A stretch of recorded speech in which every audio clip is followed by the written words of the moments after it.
ഒരു ദിവസം ഞാൻ ഈ മിഷൻ എടുത്തിട്ട് 4 വർഷം 4.5 വർഷം 5ാമത്തെ വർഷമായി വണ്ടി എടുത്തിട്ട്. ഇപ്പോൾ ആദ്യം ഒരു വണ്ടി എടുത്തിട്ട് ഒരു 6000-7000 മണിക്കൂർ വന്നു. പിന്നെ ആകപ്പാടെ വണ്ടിക്ക് ഒരു 10-30,000 താഴെ വർക്ക് ഉണ്ടായിട്ടുള്ളൂ. മെയിൻ്റനൻസ് എന്ന് പറയാൻ 4.5 കൊല്ലം 4 കൊല്ലം കഴിഞ്ഞപ്പോൾ കേട്ടോ. വേറെ കുഴപ്പമൊന്നുമില്ല. വണ്ടി ഫൈനാൻസൊക്കെ തീർന്നു കഴിഞ്ഞപ്പോൾ വണ്ടി കൊടുത്തു. വീണ്ടും 2 മിഷൻ വേറെ എടുത്തു.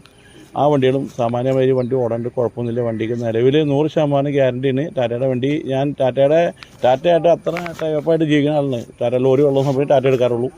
അങ്ങനെ ടാറ്റയുടെ വണ്ടീനെ എനിക്ക് ഭയങ്കര താല്പര്യമാണ്. ഇനി എടുക്കുകയാണെങ്കിൽ ടാറ്റേനെ എടുക്കുള്ളൂ. കുഴപ്പമൊന്നുമില്ല. അത്യാവശ്യം മൈലേജ് ഉണ്ട്. വേറെ പ്രശ്നങ്ങളൊന്നുമില്ല. കംപ്ലൈൻറ്റുകളും ഇല്ല. അങ്ങനെ ഒരു ഇനി എടുക്കുകയാണെങ്കിൽ ടാറ്റ വണ്ടി എടുക്കുള്ളൂ. ഇപ്പോൾ സർവീസ് സപ്പോർട്ട് പ്രശ്നമൊന്നുമില്ല. കുഴപ്പമൊന്നുമില്ല. വിളിച്ചു വന്നു കുഴപ്പമൊന്നുമില്ല. സാമാന്യ പ്രശ്നമൊന്നുമില്ല. നമ്മൾ ന്യായമായിട്ട് പോകണ്ടേ? കുഴപ്പമൊന്നുമില്ല. വീട് കുഴപ്പമൊന്നുമില്ല.